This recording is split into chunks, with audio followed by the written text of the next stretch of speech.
I am Norman Champagne, 79 years old. I was born and raised in Buffalo, New York. Well, you see, most of the veterans from World War II came home and they didn't talk to their family about the war. And I didn't either, but after I had raised the family and finished my career in 2005, I retired officially. And at that time, I started researching World War I, World War II, Korea, and everything since. And I found it very interesting that the people didn't care, didn't know what we had done, or the sacrifices that were made by the soldiers that went there, except one people, and that was the Koreans. The Koreans more or less pushed us to. I was in Washington, D.C., and this gentleman and his mother came up to me, and she kept telling me, "Come up, Simida, come up, Simida." And I wondered why. I said, "Why is she thanking me?" And he was the interpreter, and because she couldn't speak English. And she said that without the United Nations getting involved in South Korea, I would never be here today. She was born in 1953 in Seoul. And she said, I would have never been here today if it hadn't been for the UN troops. That's pretty powerful. And this brought tears to my eyes. I had never had anyone, especially the guys from World War II, had people from Europe come up to them and say similar things. So the people from Korea had they had pushed us more or less to this. The people themselves in America didn't know or care about the Korean War virtually. They didn't know where Korea was, they didn't know where Asia was, half of them, and they didn't care. They were fed up with World War II, and now 5 years later, this starts. And as Truman called it, it was a police action. Well, it turned into more than a police action. When you get 36,000 troops killed, then it's more than a police action. But they didn't recognize it as a war until the late 90s and early 2000. Bill Clinton finally said in 2003 that it was no police action, it was a bloody war. So that's why I really got involved with learning more about the wars we were in and why we were in them. And, I mean, you bring up an excellent point. That's basically our motivation for this project, is to enlighten the public on this war. So I guess that's clearly the motivating factor in you participating in this project, to get the information out to the public, right? You know that after Korea, we came home and nobody talked about it. And I didn't either. And finally, within the last 15 to 20 years, people have started to talk more about Korea than they did 50 years ago, and Vietnam and what have you. The people are starting to, the new generation is eager to learn why we were there, what we were doing, and I guess there's this generation now that's just so anti-war they didn't want to be involved or with it at all, and now a newer generation is starting to accept our history and be interested in getting to know about it. Yeah. All right. So that's exactly. I mean, as we were saying, these generations are ignoring the war, and President Clinton, first one to actually mention the realities of the war, I guess, to the public, and maybe it's the first time the public actually heard about that. That's interesting. And that was in 2003. That Clinton, not when he was in office. When he was in office, it should have never been fought. It was a mistake, and all this. All wars were mistakes. But when he addressed the 50th anniversary of the Korean War veterans in New Jersey or somewhere, he then had a speech, and he said that I think that he admitted he had made a mistake, that he had not learned about it or learned more about our history. He didn't know that much about our history, especially warfare. Seeing now he was a draft dodger to begin with, so he didn't. But now, when he's addressing the war veterans of the Korean War, he finally admitted that it was a bloody, and it was not a police action. It was not a. They called it a police action, then they called it something else, and finally he said it was a war. Period. So, what was it like to, from a veteran's perspective, to hear such a high-profile person, a former president, actually admit to this, where no one else has admitted to it? Right. It must have been it made us feel good. The VFW and the Korean War Veterans Association, and that you were getting some recognition of. Finally, yes. And really, in the last 10 to 20 years is when we've really got more recognition than we got after the war was over. Nobody wanted to hear about it. Well, as Dick was mentioning, how Americans have a short-term memory, right? And so maybe finally we're starting to remember our history and appreciate it. All right, so let's go back to before the war. What were you doing before the war? Before the war, there wasn't a lot of work around. Of course, it was half the population that there is today anyway. But what I was doing was to get a job, I worked in a gas station for a year, and then I worked at American Standard. Starting in September of 1950, my father got me into the American Standard plant in Buffalo, which made furnaces. And I was a mechanical oiler in the foundry. And 6 months later, I joined the Marine Corps. This is back when Buffalo was a little more booming than it is today, huh? Syracuse, Buffalo, Rochester, all of them. And so is that what motivated you to join the Marine Corps, because you didn't like your job situation? I didn't like the job situation. I didn't want to continue to live at home any longer. I just wanted to get out. And my brother had joined the Marine Corps a month before. So I just thought I was going to try it. My grandfather had been in the Canadian Army. My uncle had been in the Canadian Army. And I wanted to get... You got to understand the time. That there wasn't a lot of things to do. There was no TV. There was no, the communications was terrible. No iPhones. Most of your phones, you're on a 4-family line. Yeah. The phone might ring and you pick it up and it's for the guy down the street. Yeah, that's the way it was. And it just.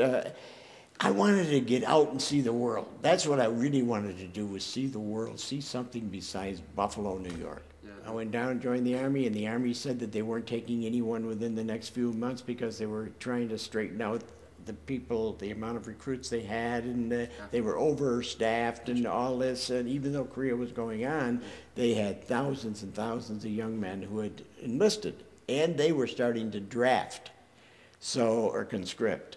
So what I did was, on the way out of the building, I see the Marine Corps office. So I walked in, and there's 2 guys in there in dress blues, and nobody's there but them. Nobody looking to sign up. So the guy says, "Can I help you?" I said, "Yes, I'd like to join the Marine Corps." "Oh, come over here." So they gave me a physical and the whole shot right there. One was a Navy corpsman and the other guy was a regular Marine. So they gave me a sort of a physical and signed me up. And when was this? It was in February of 1951. So did you know about the escalating situation in Korea at the time when you enlisted? No, I did not. I didn't know. I really didn't know where Korea was, and I didn't join the Marine Corps because of Korea. Okay. It wasn't publicized that much at that time. It was kept low key. The Army probably wouldn't have gotten so many recruits if they publicized it. It was kept low key. as MacArthur told them, it'd be over by Christmas, so they didn't want, it was so low-keyed. And, well, it's past Christmas now, and now it's escalated.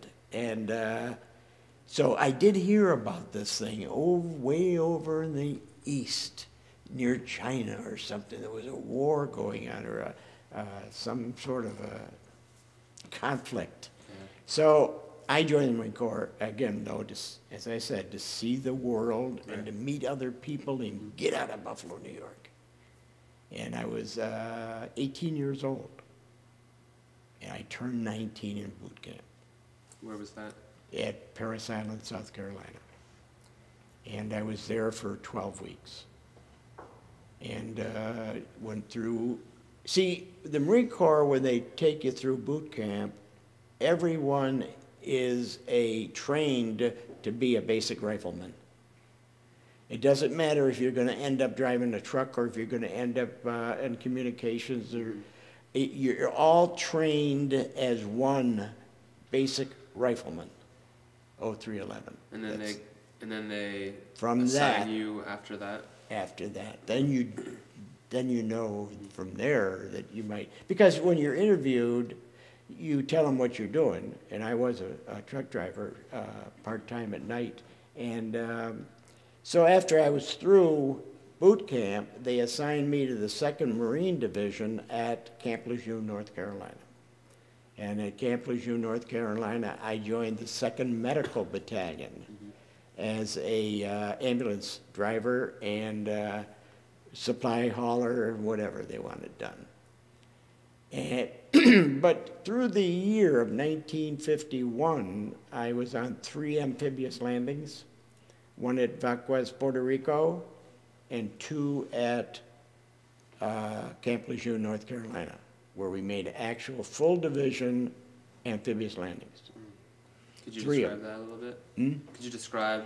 Well, what you would do, the one that we went to Puerto Rico on, first of all, when I got to Korea, I had seen dead Marines prior to that. When I got to Korea, I had seen dead Marines before that. One guy said to me, it's going to be a little different here than it was in, where you were in the States. And I said,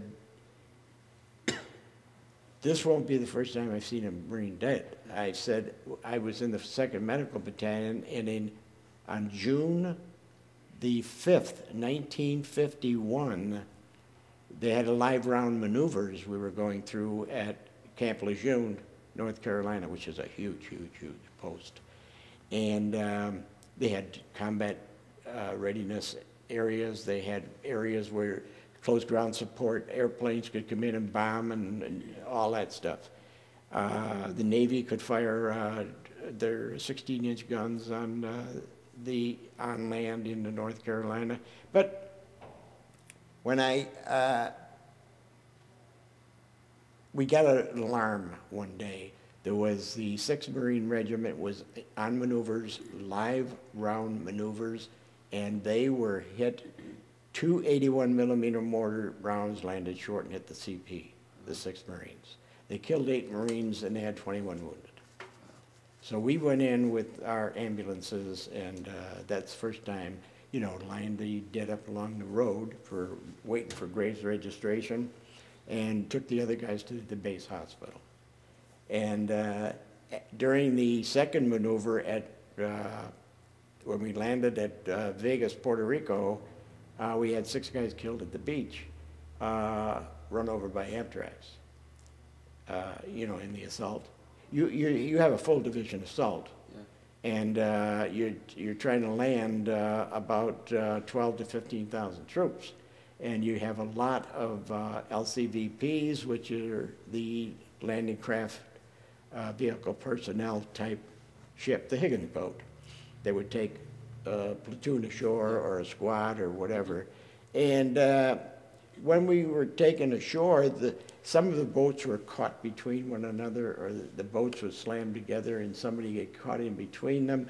Or when a Marine was laying on the beach firing, an Amtrak would come ashore, yeah. And he couldn't see him on the beach, yeah. And they'd get run over. And these were all training exercises in preparation to ship out to in Korea? preparation Okay. to ship out, yes. So was this kind of the first time where a lot of the I guess the young, newly enlisted Marines were kind of realizing this is real, we can die, you know, this is... Well, you know, if you join the Marine Corps, first of all, you're gung-ho. I mean, there is a certain history on the Marine Corps all the way from Bellawood in World War I on through the Pacific, on through into Korea at Chosin Reservoir at that time. So there was, we were taught more and more about Marine history and about what's going on now, which was going on in Korea. To know the past. So after the end of the year, into 52, they asked me if I wanted to go on the Med cruise. And that would be a 6-month cruise to the Mediterranean with the 6th Fleet and 2 Marine regiments. And I said, so I went and saw the lieutenant, and I said, is there any chance of signing up for duty beyond the 7 seas? That's what they called it. And he said, yes, we're looking for people to go to Camp Pendleton to train to end up in the Pacific somewhere. Well, I knew what he meant by that, Yeah. in the Pacific somewhere. So anyway, I signed up. So they called me about a month later and gave me orders to report to Camp Pendleton, California. And then we went through 3 weeks of extensive combat training. Because you got to understand, we were already in the Marine Corps for a year and a half. So, but we had to get back into the infantry part of this thing because every man, every Marine is a rifleman. Yeah. So anyway, we got on the ship and we went. Our destination out of San Diego was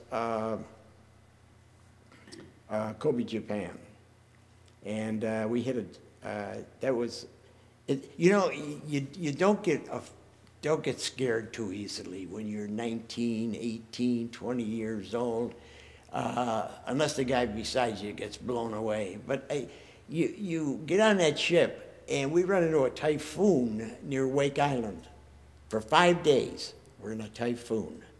And the ship is going at the rate of 2 knots speed just to keep steerage. Pretty slow. Just to keep steerage, because he's going up and he's coming back down and slamming and slamming and slamming. After the 3rd day, they had to put 19 rods of weld in the bow. That didn't even disturb us. And we look out on both sides of us, and there's not another ship anywhere. And it's raining and it's blowing for 5 days. Yeah. So we get to Kobe like 4 days later. Like, let's just get there already. Yeah. They didn't have airplanes then to fly you over. You had to go by ship. So when we got to Kobe, we stayed there one night, and then we took off the next day, and we ended up after a day and a half at Incheon Harbor. And the Army took us ashore at Incheon, and there was 2,200 Marines and 200 Navy corpsmen. And what we did was they needed 100 men in a hurry up on the line at Bunker and Hetty, which were 2 combat outposts. They had lost so many men, and especially at Bunker Hill.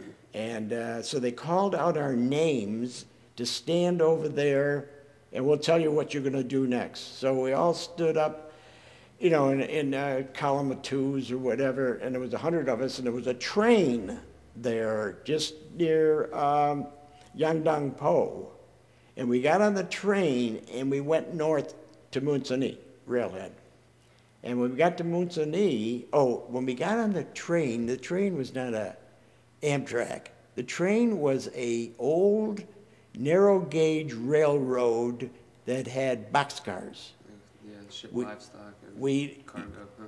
Yeah, well, we had to lay flat on the floor or at least sit up. Do not stand up, because they were afraid of snipers between Yangdong-po and Moonsuni. So they slid the doors closed and locked the doors. And we were in this train, and it's going real slow, but finally it gets to Moonsuni. They open the doors, we all get out, and then they put us in trucks and took us up to Bunker Hill. it was behind a hill. The biggest hill, the highest hill there was, it's about 500 feet high. And behind that, then we could hear some firing going on. And now we're getting nervous. We're looking at each other. What's going on here? Where are they taking us? So they fed us. We went through the chow line and we got a hot meal there. They had a mess tent set up. And when we got through eating, it was getting dark, and we climbed the side of the hill and climbed up the road on the hill, and we ended up in a fighting hole for the rest of the night. And we were told to, don't worry about what squad you're in or anything else, you'll find out in the next couple of days. So we went through that, and that night, that was my first experience, the Chinese attacked Bunker Hill. That first night? That first night, they attacked Bunker, and they killed 3 or 4 guys right out in front of us. And one thing I'll never forget is that after the firing, it had died down after about 2 hours. I could hear a guy yelling, real plain. And one other guy told me, shut up, shut him up, shut him up. Was he injured, or he was just kind of... Well, here's what he was injured. He said, oh, Mommy, I'm dying. Oh, Mommy, I'm dying. He said that about 4 times. And then it was silent. And there was nothing. And that must have been kind of a morbid thought, to, like, if that's the last thing, you know, at nighttime after the battle, everyone's kind of here I thinking am in a fighting hole, looking out at the hill. I could see illumination in that. It was 300 yards in front of us. And I'm by myself. The closest guy is like six yards on either side of me. And I got tears coming out of my eyes. And I know that this poor guy had died. And it was, you know, that I just nothing you never could do forget. about it, right? No, there was nothing you could do about it. No. If you'd have, you know, you couldn't pull a John Wayne and jump up and run over and then they shot you. But anyway, after a few days, then we met, and we were there for from the 4th of October of '52 until the 12th. 8 days, and then we were pulled offline. Mm-hmm. And then in November of the next month, we pulled a raid on Hills 150 and 153, full company size raid. We had 4 dead and 93 wounded and 55 stretcher cases. And that was my first, you know, combat in front of the line on an attack. We were, it was a full company attack. We were on OP Vegas, which became a famous battle site, Vegas. And the company walked through Vegas at 11 o'clock at night. And our destinations were Hill 150 and 153, which one was to the northeast and one was just to the northwest of it. Those 2 hills, they were both manned by the Chinese. And they were Chinese outposts. They weren't their main line, they were outposts. We had satchel charges. That's 3 long sticks of C3 charge, explosive, with a hand grenade pin stuck in it, like the guts of the hand grenade. So all you had to do was pull the pin, and when that blew, it would blow the C3. And our duty, or what we were trying to do, was to blow their trenches and bunkers in the lower or upper trench lines. That afternoon, prior to that, they had 4. We were taken up on the hill, because I was a fire team leader. The fire team leaders and the squad leaders were taken up on a hill, and we overlooking Hills 150 and 153, and 4 Corsairs come in to the right of us, and fighter bombers, you know, the Corsair, the gull wing job. Well, there are 4 of them lined up, and they're coming in. The first thing they did on the 2 peaks was drop 2 tanks of napalm. If you were looking at it from east and west, and we're over here, the 2 were not in line, they were separated. So 2 Corsairs took care of this hill, and 2 Corsairs took care of that hill. And they went up and around behind us and come around, and when they came around, on the next run, they lit up the whole hills with the napalm. The next round, they dropped 2 500-pounders. And when they dropped the 2 500-pounders, they went around again, and they came back and fired all the 40-millimeter cannon off their wings, and they fired, and some of them made 2 runs, and one made 1 run. Okay, now the C-3 officer is standing there, or the intelligence officer, and he says to us, "You don't have nothing to worry about. Nobody can live through that." Well, we hit him at 4 in the morning. This is 4 in the afternoon. And we hit him at 4 in the morning. And at 4 in the morning, you wouldn't have known that they had been bombed or strafed or napalmed. They were completely, See, they knew, they heard and saw the Corsairs coming because they came at 4 o'clock in the So afternoon. It was still, they go into the tunnels. I mean, that whole North Korea is tunnels. Oh. And they're like moles. They just, they're very, very good fighters, very good, very guerrilla-type fighting. They've been fighting in China for years and years and years and years against each other, or the North Koreans or the Japanese. Mm-hmm. And most of these guys were veterans of wars for the last 10 years. But anyway, you could convince anybody of that, but until it happened.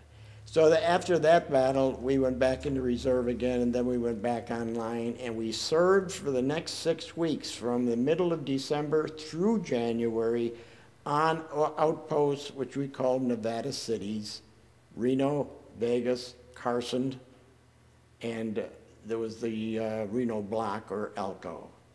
And that was a famous battle in March 26th and May 29th of '53. Famous battle at the Nevada cities. Because virtually in January and February, there was hardly any action at all. There was a lot of patrols going on. We were going out to see. You just go and go and go until you make contact. And when you make contact, the officers usually mark the area, or the forward observers and the artillery, and then they go back. We go back. We take off out of there and get the hell out of there before we get killed. And they would do the same thing to us. Mm-hmm. They wanted to know where you were, because during the daylight, hardly anything took place. Yeah. They certainly didn't come out of their holes, because during the daylight, we had aircraft up. They didn't have any. But what we were trying to do was to find out where they were. So what do they call it? You either had a combat patrol or a recon patrol. And that's what we did in January and February, and most of March, because of snow, cold, whatever. So the Chinese they were restocking and restocking and restocking and waiting, because they were coming. Yeah. And we knew this, we didn't know when. So what's that like, I mean, it seems like, during the down months, you guys are probably, you might even get a little bored at your station, and then that's the problem with having people sitting in a stationary front, is boredom and trying to keep these troops. Because they have to be attentive at the same time. Right. And that was up to the officers to do that. But what we would do during the day, a lot of us would take off in different groups and go south. We'd be trucked a couple of miles south to rebuild the Kansas line, which was a fallback trench line. It was called the Kansas line. We were on the Jamestown line. We fall back to the Kansas line. And when you fall back to but we couldn't advance. We were told by the 8th Army that we could not advance and hold anything. You could advance and shoot and kill, but you couldn't hold it. Because they were too well defended. No, if you took their outposts in that, you could not keep them. Yeah. You could do all the damage you wanted on them, but then you had to pull back. Yeah. What was your rank again? Corporal. Corporal, okay. Yeah. I was a corporal the whole time in Korea. Once you got into Korea, they weren't giving out ranks or the last thing they were worried about was giving anybody a sergeant or anything else. I had already passed a sergeant when I went to Korea, but I never got it. Mm-hmm. So that took us into the end of January, and I was in Dog Company as a fire team leader and a platoon runner. I was a runner for the lieutenant. This is January of which year? January of what year? This was in January of 52. Okay. 53. 53. And in January of 53, I became a platoon runner for the lieutenant, the platoon leader, for the whole month. And that was anything he wanted or any communication. If we were pinned down somewhere and he wanted me to go over to the second platoon and notify, because they would cut your lines all the time. The Chinese would sneak around and just, they were always cutting the lines behind you. So you had to, if you didn't get on a phone, and here you could, if you had a hill between you and the next guy, you couldn't hear nothing anyway. It isn't like today. The communication was terrible. Yeah. So anyway, we came offline the end of January of 53, and the lieutenant said to me, Champagne, get him over to my a bunker. So I went over there and talked to him, and he said, would you do me he said, do you want to get back into motor transport? I said, oh yeah, Lieutenant, if you can arrange that. He said, yeah, we just had 4 or 5 guys who are drivers rotated. And rather than they give it to a new guy coming in, we'll give it to you if you want. So I took over, and I was driving the commanding officer of the 2nd Battalion, 1st Marines, who was a lieutenant colonel. Mm-hmm. And I drove him for about a month or so until we got into March, and then the big hit came at Nevada Cities. The 5th Marines and the 7th Marines, actually, at Nevada Cities. They had, in 4 days, they killed 193, 194 Marines, and they had about 1,000 wounded in a 4-day battle. How did you guys do though? Besides the kill in action, did you guys defend the line or? Yes. Yeah. Yes. We were over on the left flank from where this major battle took place, but what we had to do was to back them up. Mm-hmm. Anyway, if they just called for another platoon or another company, you had to shift them. So what's it like, through your eyes? I think we're interested in, through your mind and your eyes, what it's like to be on the line, living in those conditions. Just, there's so much going on, and it's probably so hectic and chaos. And well, what are you thinking? You're scared not. You're scared and then you're not. You're scared and then you're not. When the raid we pulled in November of 52, when I was out in front, I was out in front of the line over a mile. And it was night, and we hit there at 4 o'clock in the morning, and we were there till 6 o'clock. And the first thing that happened was we were pinned down by mortar fire. And you're laying on the ground, and all you can feel is the ground shaking. And there are people yelling and screaming, and this is going on. The Chinese are playing they're blowing their trumpets, and they're banging pans together. These are signals between themselves. Also the attack, but where they wanted to maybe bring up another company or a platoon, they had signals.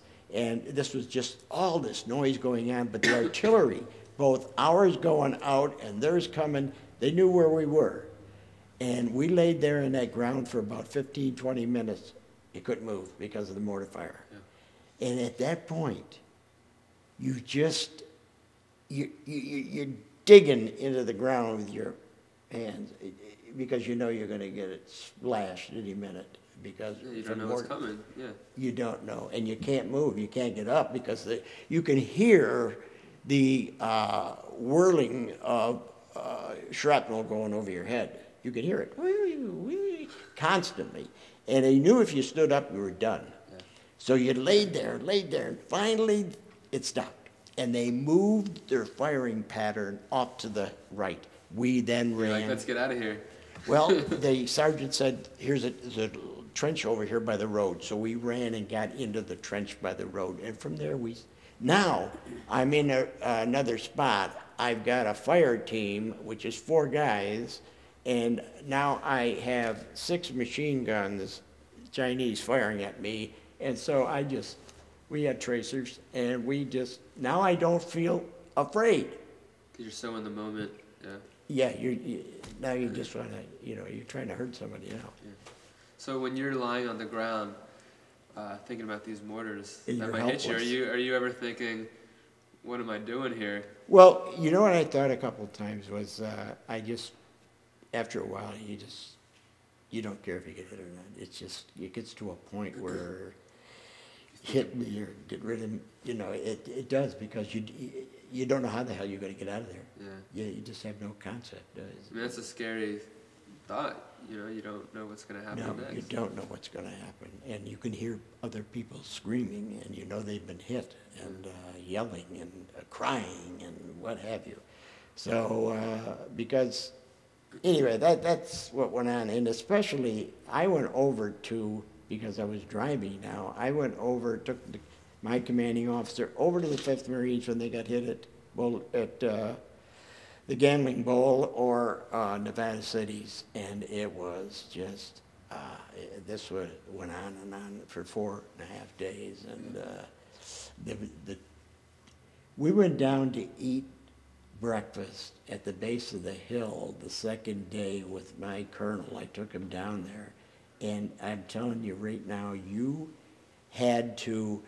the trucks were coming up from Graves Registration to get chow, the truck drivers. Mm-hmm. And in the back of the trucks, they were opened, and you could see the heads, 4 or 5, above them 4 or 5, above them 4 or 5. They were shoved in the back of the truck. So after a while, it's almost These guys are dead. You get numb to the... Exactly. Yeah. I could sit there and eat breakfast and just take a glance. It was right there at that wall. That's where the back of the truck was. And I looked and I thought, well, why the hell did he park that truck there? Really, I did. But after a while, the captain said, what are you worried about, So what about, dealing with maybe friends of yours that fell in the war, were shot? Yes, that night at Reno, it was the furthest outpost out, and Jack Nolan, who I had joined the Marine Corps with in Buffalo, New York, and Jack and I had been together at Camp Lejeune, and we went over on the same ship together. And I went over there the next morning and asked the gunny sergeant. He said, Corporal, what can I do for you? And it was a madhouse in there, reporting they needed help, they needed this, there. And I said, I'm looking for Jack Mullen. And he looked at me and he said, Mullen never come off the hill last night. And I said, thank you. And I walked out. And I knew that meant they had been totally overrun, and the Chinese now owned the hill. So anybody who was still on the hill were in the cave. We knew this later. They went in the cave that they had dug, and the Chinese covered the cave so that they would suffocate. And that's what they did. And there was about 12 of them in the cave, but Jack was hit by a 60 mortar. Jack was a flame man. He had a flamethrower. Yeah, the flamethrower. And Jack was firing off this is what the report came out. Jack was firing off the side, and a 60 mortar hit right in front of him. Yeah. And the witnesses said they never found his body. The witnesses said that he was hit face on, they could just see a splash. And that he caught a 60 mortar. How does that affect you? It affected me I still, today, I think of going to Buffalo, and I know where he's buried in Buffalo, and to go and see, it really does. And I haven't done it yet, and I don't know if I'll ever do it, but every year or so, I got to go see Jack. And yeah, and then there's another couple of guys. My sergeant on that raid on Hills 150 and 53, we lost my barman went down, the BAR, Browning Automatic Rifleman. He went down with white phosphorus and a grenade, white phosphorus grenade. They just burned the uniform right off him. And we carried him down the slope, and he was just burning. You could smell the flesh burning on him, and he was dead by the time we got down the bottom. But my platoon sergeant, Ed Dorman, was killed in that. Great guy. The guy was supposed to go home in 1 week, and the lieutenant said to him, "You don't have to go on this raid. You're due to rotate out of here in 1 week." So he volunteered. Yeah. He was going to stay with the guys till his time was up. Well, I guess you create this bond, going through training and fighting with each other. You don't want to, kind of give up on your guys, I guess. That's right. And Ed volunteered, and he was killed in that raid. So anyway, but it went like that. It was constant.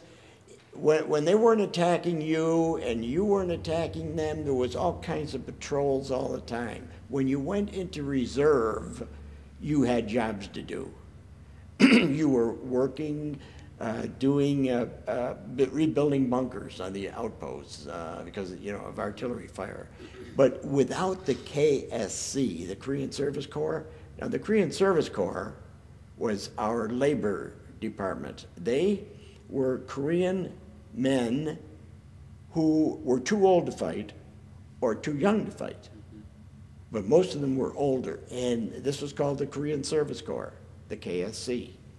And they were, without them, because you couldn't get a Marine to dig a hole anywhere, or lift anything. That had to be, but those guys carried out the wounded, the dead, brought in supplies out to the OPs, ammo, water, medical, food. There was enough of them that, and a lot of them got killed. And but they had nothing else to do during the war. In fact, we fed them, we paid them. The 8th Army, the UN, and the South Korean government. And also, they were starting their own, we were training their own people. Our general staff for the 8th Army was at that time Ridgway and Van Fleet. Those were the two generals. One was the Corps commander and the other was the 8th Army commander. And they trained along with General Pack, P-A-I-K. He was the first 4-star ROK general. And with him, he was in charge of the ROK Army. And they were, by 1952-53, they had been trained and they were good. So what was it like fighting with them and living with them? Well, the Marine Corps took a stand that we would not put any ROKs in our ranks because of a language barrier. Mm-hmm. So the Army took, in some cases, they took 1/3 of the troops they needed were Kutuzas, or Korean ROKs. Mm-hmm. And the only problem that they had in the early part of that war was that these guys were not trained. Mm-hmm. The South Korean government would take these men and draft them one day off the streets of South Korea somewhere, and they'd try to put them onto the line with an army unit 2 days later. Yeah.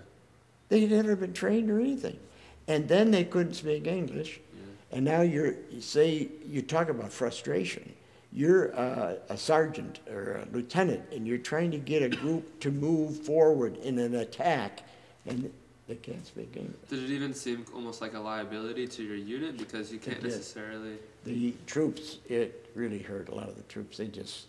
They weren't going to go with them. They just said, no, because you can't communicate. You depend on the person to your left and to your right for everything. Right. Your flank movements. But the Marine Corps told them when they first started the trench warfare in '51 that they would not have any ROKs in the ranks. The Army did. They had to take like 1/3 of them.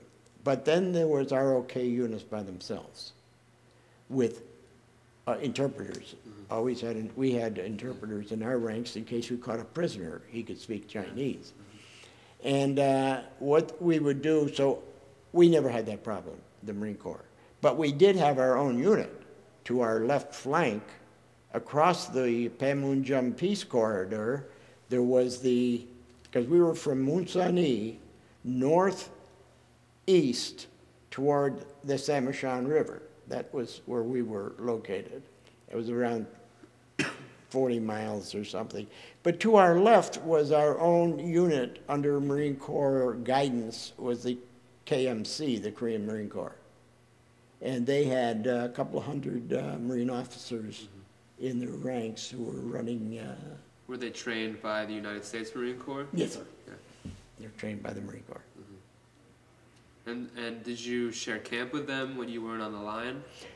Yeah, you could, we didn't sleep in the same tents, but if let's say we went to Camp Rose was one of them, the Korean Marines were on, let's say, one side of the road and we were on the other side. And did you guys interact at all when you weren't fighting? You know, Uh, I kind of want to, yeah, I know. get that interaction between you guys. Some of them you did because some of them had learned how to speak English somewhat, and they could communicate with us. So we would trade some chow and talk about some battle, but very limited. So that, I guess that was, the communication barrier is what kind of prevented a full interaction. More interaction, yeah. Okay, that's interesting. Yeah.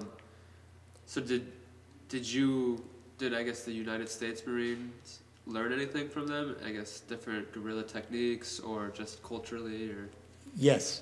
The officers would tell us what the Korean Marines were doing. Like let's say they had been attacked and they set up an ambush, and they said the way that we were setting up an ambush for that country wasn't right. If you wanted to catch the Chinese in an ambush, you've got to do it this way. Yeah. And we would learn from them. Yeah. Yes. Okay. And they would learn from us as to fire discipline at night, firing in a straight line instead of all over the place, and fire discipline and how to move one platoon through another and like this to get up a hill. And they learned that from us, but we also learned from them because, you see, the Chinese had been there in that area, and they had a lot of North Koreans on their side, and who were from South Korea even, and they had been fighting amongst themselves or with the Japanese since 1910. The Japanese took over South Korea, North Korea. So they knew the country. They knew how to get. You got to depend on that intelligence. Right? Yes. Oh yeah. Because the Chinese could sneak right up on you and be standing next to you in the dark, and you wouldn't even know it. Yeah. Yeah. And you get some mouthy American to do that? No. He makes too much noise. But they don't. They sneak right up on you. So, I mean, you've described some pretty intense situations. What do you think, I guess, the most difficult or challenging part of living and fighting over there was throughout your service? Well, in the last 20 days of July was the battle for the Berlins and Boulder City, which was Hill 111, and to its west, there were two hills, Berlin and East Berlin. And the Chinese hit, for the last 20 days, they hit those hills. I was driving a truck at that time, and the last battle was the last 4 days of the war, 24th, 5th, 6th, and the war ended on the 27th. Those 3 days, I never slept. Of the entire war. Of the Korean War. ended on the 27th Okay. of July. Mhm. But those 3 days, we lost close to 200 Marines dead and over 1,000 wounded. And they knew the peace agreement, or not the peace agreement, but the ceasefire was going to be signed. Yeah. And they knew it was going to be signed. But they still wanted more because what they want, the more they could get, they could add on to that in the final analysis and they'd get more land or whatever. But in those 3 days, I never slept. And the worst thing, we were hauling ammo for 2 days to the artillery that was behind the line, of course. And we had an emergency load of 105 shells that we had to get to the 11th Marine Regiment, which was 4 artillery regiments. Me and a supply sergeant loaded that truck with the help of some KSC, the Korean Service Corps. And we drove down the road because he had to show me how to get there. Yeah. So we're driving down and there was a sign up and he said, turn left here. We turned left into a valley that was about a half a mile deep, curved to the right and came around in a horseshoe back to the road. Okay, because you could only go in, the road would only take one vehicle. Mm-hmm. So we started down the road, and just to the left of the road come a rocket ripple. A Chinese rocket ripple come in because they were trying to hit this. There was 3 batteries of 105 artillery off to the right that we were going to try to resupply. Well, they started, we're driving down the valley, and me and Sergeant Brown, and they started firing white phosphorus, 88 rounds. So what does that mean, the white phosphorus? White phosphorus is it'll burn a hole through you. White phosphorus is it's phosphorus, white fire. When the round hits, it explodes beautiful, you know, but it's phosphorus, yeah. and it cleaves to your skin and it'll burn a hole right through you. Usually when a guy gets hit bad with phosphorus, he's done. Mm-hmm. But it started down the left, and neither one of us had a helmet on. And I'm driving the 6x, and all of a sudden I reach for my helmet, and there's a hand on it. It's Sergeant Brown. And he started laughing, and he said, go ahead, take it. So I put the helmet on. So you had one helmet between the two of you. Yeah. And we're driving down, and the rounds started filling the valley, coming right down at us. Not on the road, just to the left of the road. And I just kept right on driving. Now, at that point, for some reason, I was not scared. I was not scared at all. I don't know why. And we got to the end of the road, which was about almost a half a mile. We turned to the right, and there's 3 batteries. We unloaded. These guys are firing artillery, and this is about 2, 3 in the morning. They are bare from the waist up, no armor on, no helmets, pants on or shorts, and they're firing as fast as they can fire out at the Chinese and Boulder City, and because it was so hot. This was July 24th or 5th, and they're firing, and the guns are almost red, the barrels, and they're firing as fast as they can. And we left there, and we started around and come around the other way, and I'm about halfway out to the road, and a flash went off in front of me. I mean, just like lightning sometimes you've seen, and I couldn't see it. I pulled the emergency brake, threw it in park or whatever it was, and Brown said, are you hit? I said, no, but I'm blind. For 20 minutes, that scared the hell out of me. That's scary. 20 minutes, I couldn't see nothing. I could not, it was pitch dark. So was it an explosion that just lit It up was something? it was a round that hit right in front of the truck, and for some reason, the truck never got hit. But the flash, it was white, just pure white. So what did you do at that point? Well, I got out of the truck and I walked around it, and he walked with me to hold me. And we stood, he said, just calm down, stay by the side of the truck. Stay here, hold on. And slowly, I could hear all this artillery going up, but slowly it came back to me. It came back. And I could see, and then we got in the truck and went back to the depot, and they wouldn't let me drive no more that night. So they gave me another chore to do. But that was it. But and when it ended that next day, the Korean Service Corps, the men who were in the Korean Service Corps, they came and pulled the bodies off of the 3 hills. The Chinese came, we saw them, you know, they come up and we're all standing there and, you know, saluting each other. And With the Chinese? Yeah. And the Chinese took their bodies off and the Korean Service Corps took our bodies off. So what was that like? Being Well, right it next was to, kind you know, of, the guys that you're fighting against for the past years.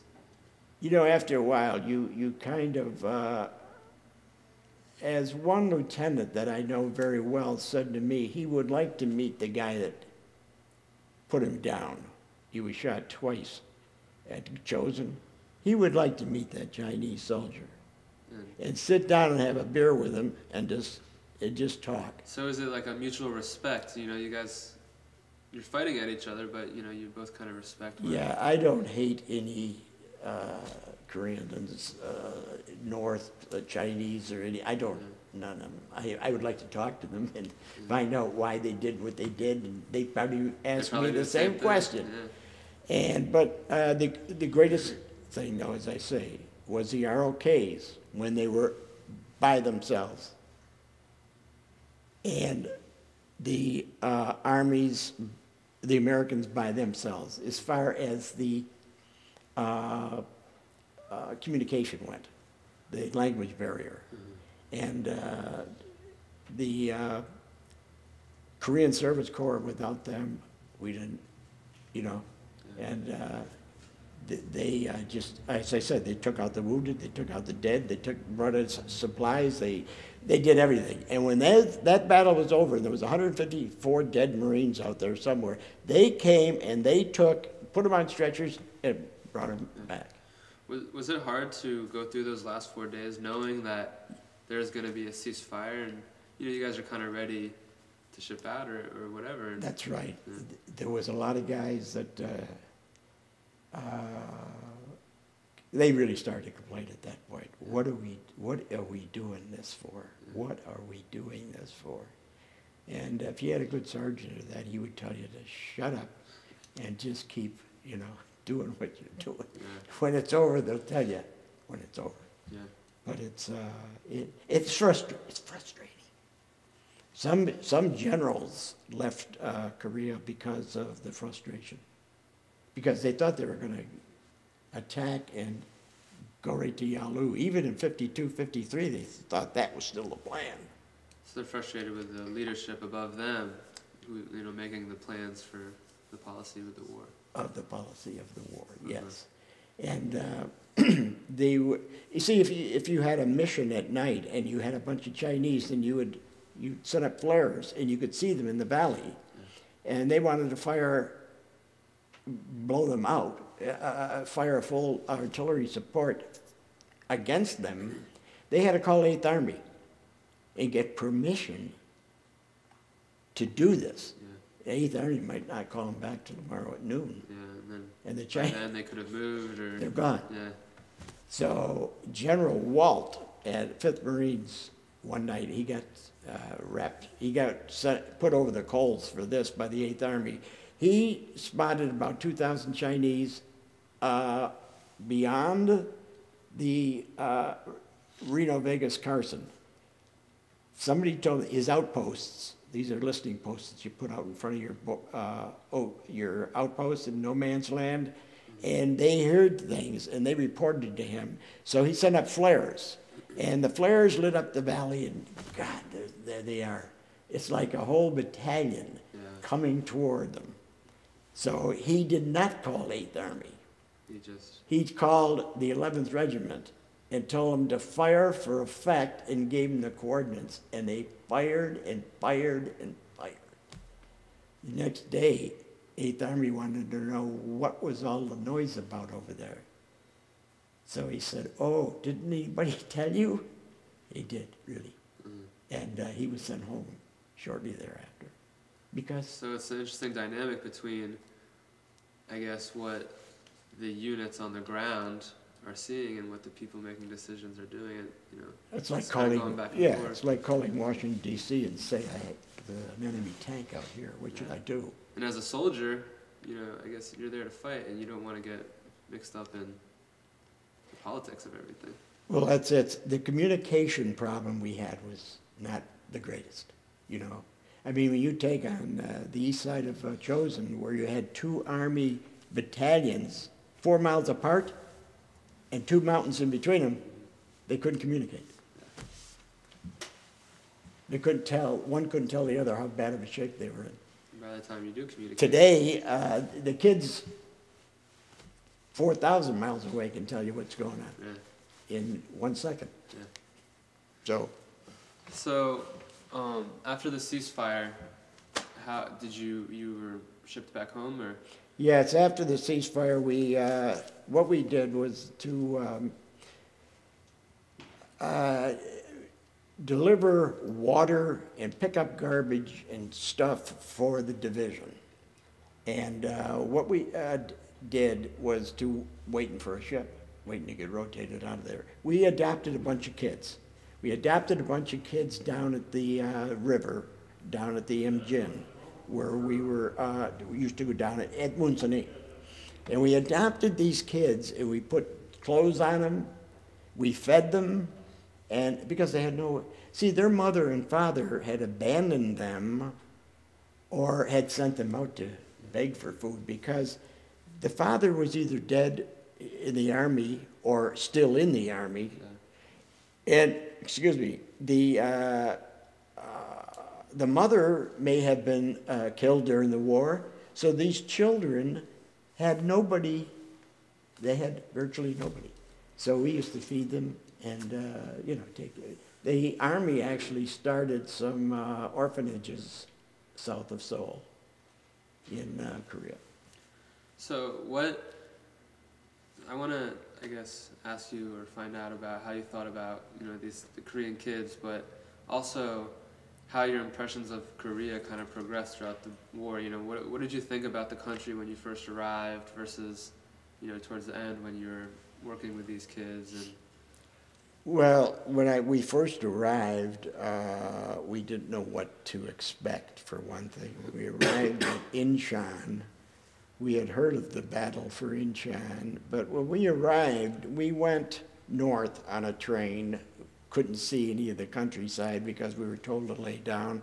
We went north, we ate some chow and climbed a hill and stuck in a fighting hole for 8 days. Interact with the people, the civilians at all, really? No.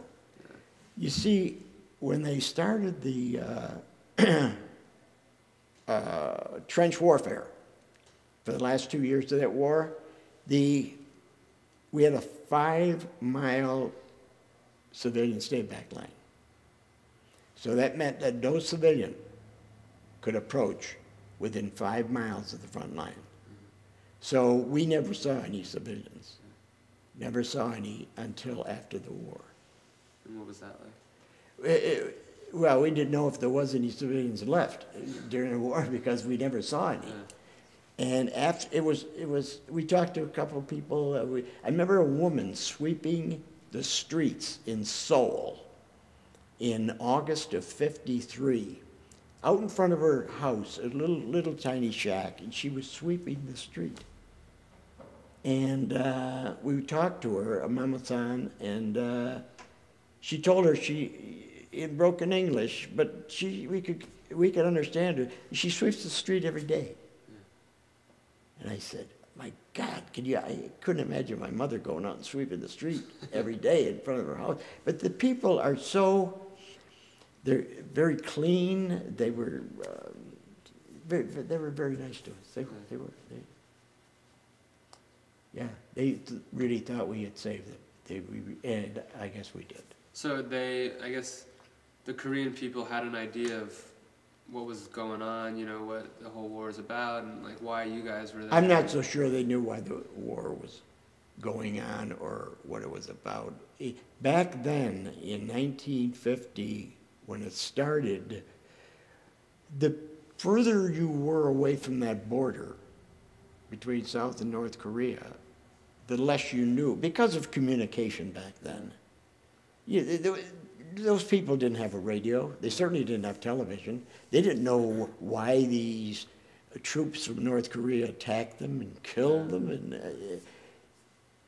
they had So no how way. did they react to American soldiers? You know. Well, they knew we were driving them out of their country. Yeah. Yeah, they knew that.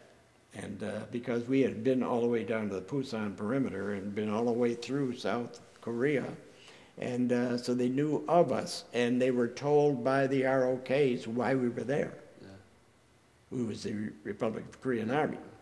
And the ROKs, assured them that we were the good guys and not the bad guys. Yeah. And, well, they knew that by then. Because, see, at Chosin, when they evacuated the troops off of Hamnung Harbor at the Chosin Reservoir up in North Korea, they took out 98,500 North Korean refugees and loaded the top decks of LSTs with 98,500 people. Mm-hmm. The word spread. These guys are the good guys. Those people would have probably been, half of them would have starved to death, froze to death for sure, Been thrown into the army or something. or been killed by the Chinese, because they thought they were, the Chinese would come upon them in different villages and they thought they were helping us. So they shoot them.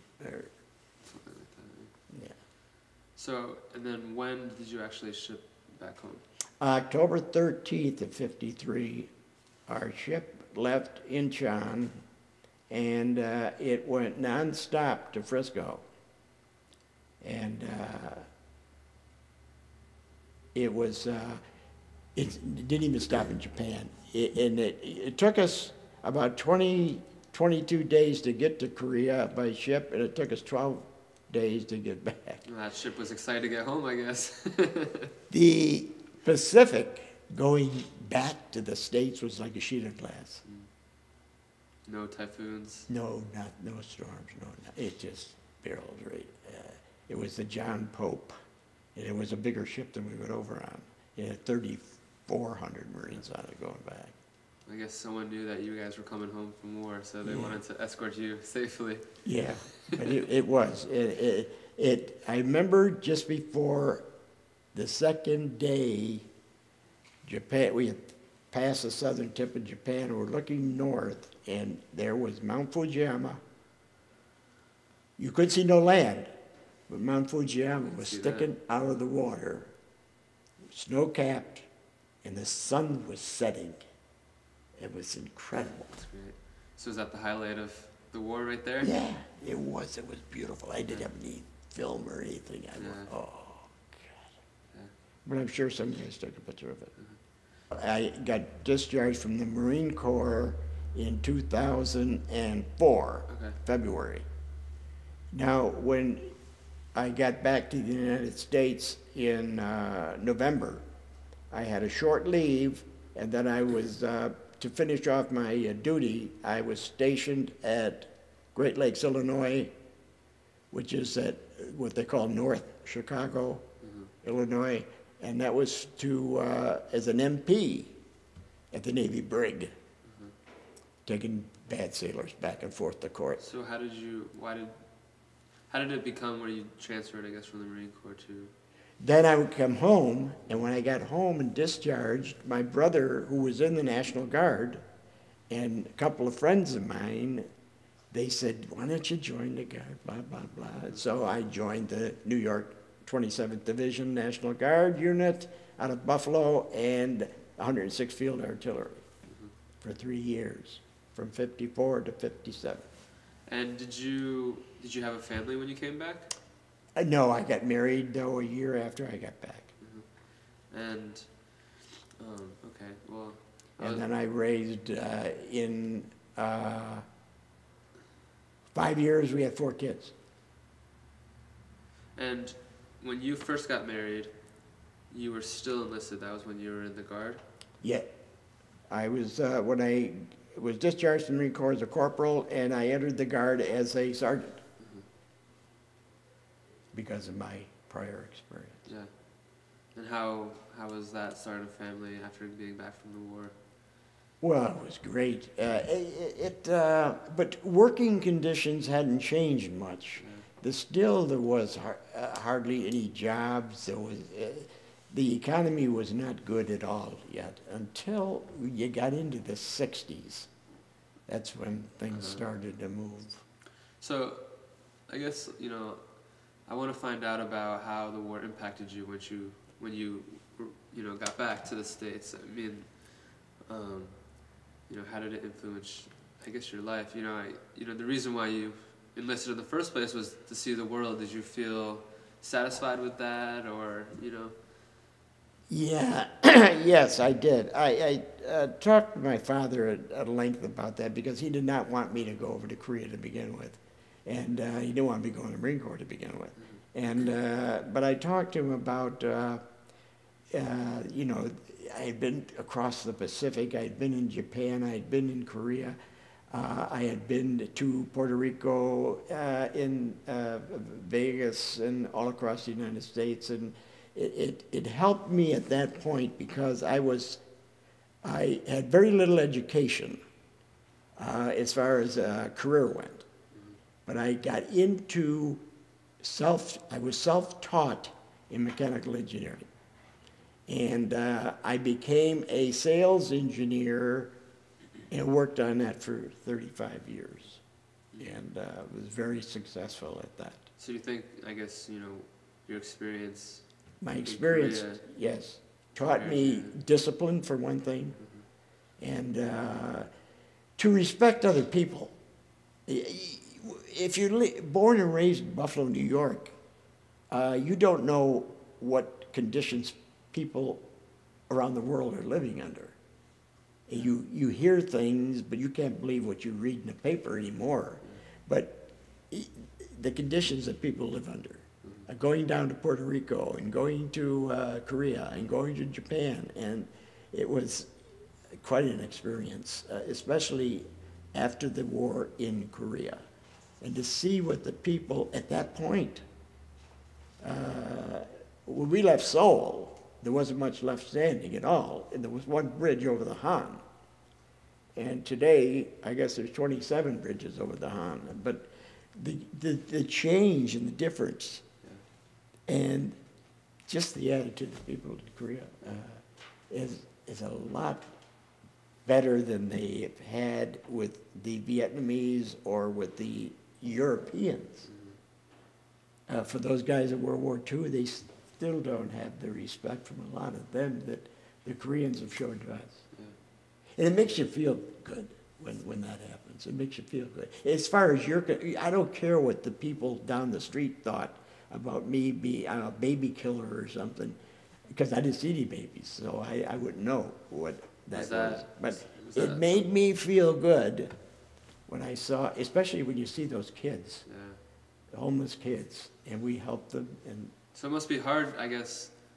You want your neighbors and your friends at home to understand the experience that you went through, but there's no way you can actually really explain it to them. No, they do today. Those that survived or still live. The people studying the Korean War or interested in it are the younger people even today, like yourself, or younger. They are interested in the war, that it was a war, and the amount of soldiers killed on both sides, and more so than they did 50 years ago or 60 years ago. They didn't give a damn. They didn't care. They were fed up with war. They had gone through World War II, and they didn't want to hear any more about it, anything. Yeah. But now, after they're gone virtually, the people are more interested today in what happened in Korea than... Yeah, I don't think it's necessarily just a statistical thing, I guess we care about how many people died, how many countries, fought in the war, how many veterans we have, but, we want to know about what it was like fighting over there and living over there and interacting with people. And, it's, I guess, maybe now we have a newfound appreciation for the sacrifices that the soldiers are making.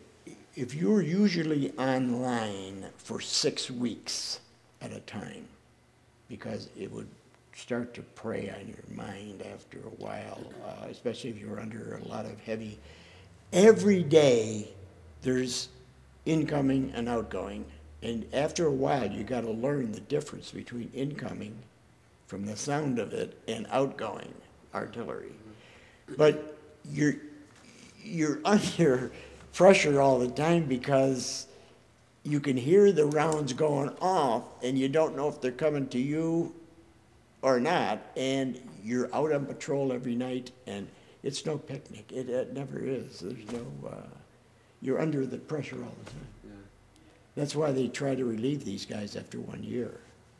It's too much, Yeah, it's too much for a human being to take. So- Although those Chinese fought, a lot of them, for 3 years that they were there. How do you feel about the soldiers that are fighting now in previous Iraq War and now Afghanistan? I don't, see, it's with today, with the, what do you call it, the increase in intelligence, or the technology. Today's technology compared to what we had, all we had was World War II weapons, and some even World War I weapons to fight a war, as did the Chinese, as did the Koreans. And today, as they've gone through this thing, the evolution of the technology itself is mind-boggling. The type of aircraft, the type of bombs, the type of tanks, it's a different war that they have to fight today than they did back then. It's just a different thing. Completely different. Yeah. Have you gone back to Korea? Yes, I was back to Korea in November of last year. I was back for 8 days. How was that? And it was astounding. Yeah. A lot have changed, huh? It was just incredible. It would come into Incheon and come down the Yellow Sea and or China Sea, come over. First of all, I'm watching on the back of the seat where the map is, and it's 777, and we went up through Canada, up through Alaska, and crossed over the eastern end or tip of Russia and down through China. And I'm thinking, we can fly over here now? Yeah. And then out into the Yellow Sea and come right into Seoul. And there was a Korean gentleman sitting next to me who had been in the Korean, he was a North Korean, and he was now living with his family in South Korea. He was about my age.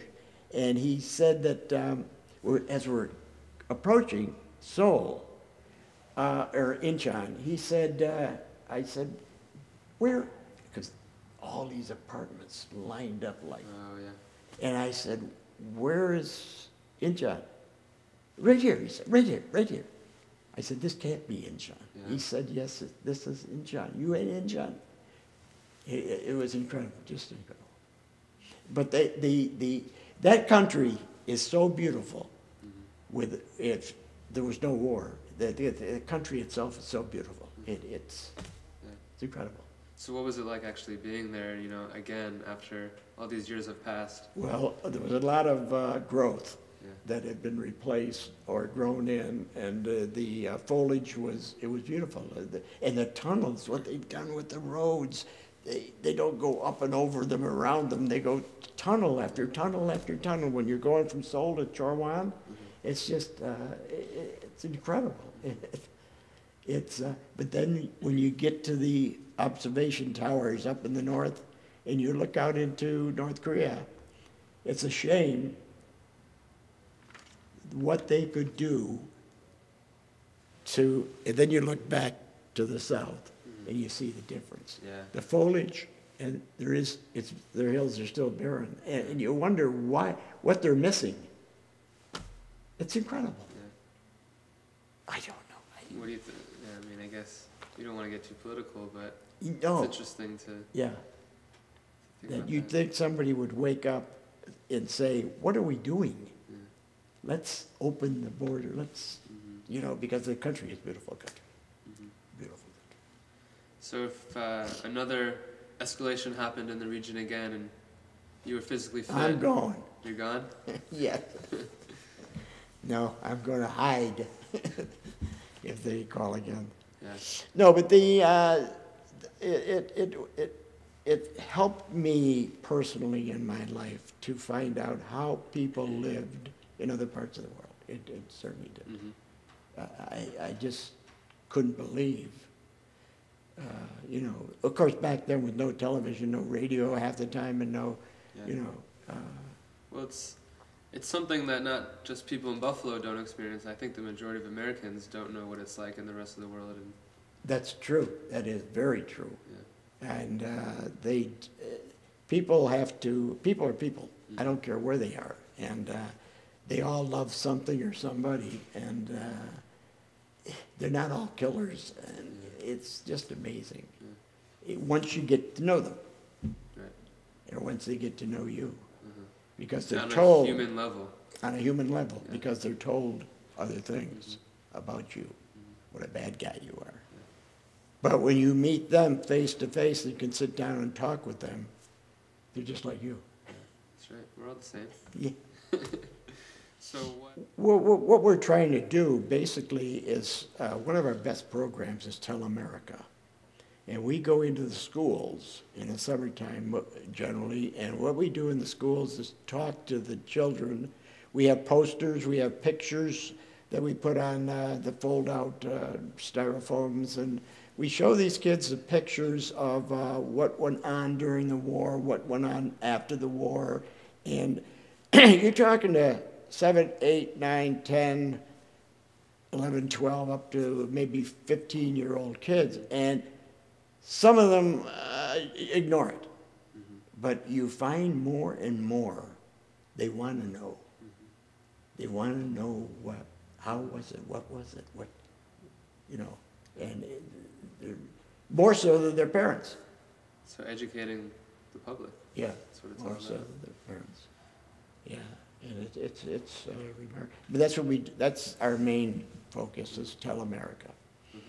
And then we raise funds for people or veterans in the hospitals, and at Christmas time we take funds and take kids whose parents or father is in Afghanistan or Iraq, and we take them on a shopping spree to Walmart or something to buy clothing or not toys, clothing. They don't need toys. Yeah.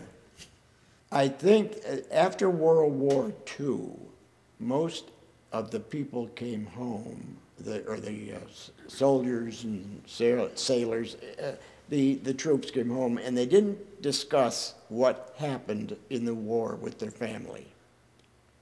And I always thought that they should be told what happened, how the people over there lived. Who suffers most in this war, these wars? Most of them are the children that suffered. Their mothers and fathers were killed. The kids are left alone. Who's going to take care of them? And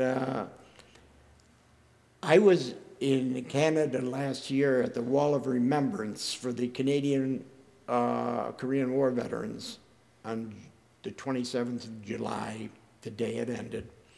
And I was at the Wall of Remembrance, they call it, in Brampton, Ontario, and I met an old gentleman there who was in World War II with the Queen's Own rifles in France and Germany. And he said to me, what do you people, you veterans from the Korean War, do you ever tell anybody about your experiences? And I said, yes. I told him about Tell America. He slammed the desk and he said, damn it. I told my guys they should be talking about this World War II and educate the people on the wars and what they were about. And that people, how many civilians were killed in Korea? I mean, millions. And I said, he agreed with me. keep it up, son. So this guy's 86 years old, and he said, keep it up. And get all your people in the same light. And all I would do is tell the people from Vietnam or from the Gulfs and all these battles they've had over in the Middle East, that they should talk about them and try to educate the children as to what went on over there. And it's not like Hollywood. It ain't like Hollywood at all. They can make anything happen, with this new... Well, that's the problem. I mean, we're so far removed from battles over here in the States. Our impression is what they have in the movies in Hollywood. And so it's one of the responsibilities of veterans to inform the public. And this is, I guess, one of the ideas of this project as well. That's right. And because, when you had John Wayne and all that during World War II, they had the World War II movies. When I got there and I talked to a staff sergeant in boot camp, he said, let me tell you something, shitbird, and that's what we were called. He said, there ain't no John Waynes going over there with you. So if you want to stay alive, you better listen to what I tell you and do what you're told, and discipline, discipline, discipline. Mm-hmm. And that's how you're going to survive and get back home. So I never forgot that, because it does, so that nobody built it up for us. We had to do it ourselves. But I suggest or would recommend to anybody that's fought in any of the wars, they don't even know, the people of America, that South Korea had 2.5 infantry divisions in Vietnam during the Vietnam War. The people in America don't even... You could ask anybody, anywhere, how many South Koreans fought with us in Vietnam. And they'd probably say none. What are you talking about? Yeah. But there was 2.5 divisions of it. And this is what, if we had the United Nations and let them run these situations. But it appears that the United Nations doesn't want to spend any money. They're always fighting over it anyway. But anyway, to answer your question, yes, these troops that are over there now should join the Marine Corps League, the Army units, the Navy units, the Air Force, and tell their stories and educate the people back here. What is it about? Really. Because you're under pressure for about a year over there, and you just... Mm-hmm. Yeah. Well, you're home now. Yeah. Yes. Well, I appreciate you talking to us. Thank you, Matt. Thank you very much. All right, well, first, thank you for the interview. Thank you very much, We'd also Matt. like to thank the Ministry of Patriots and Veterans Affairs, as well as the Korean Veterans Association from the Republic of Korea. Thank you. And as a token of our thanks, we'd like to appoint you with this medal.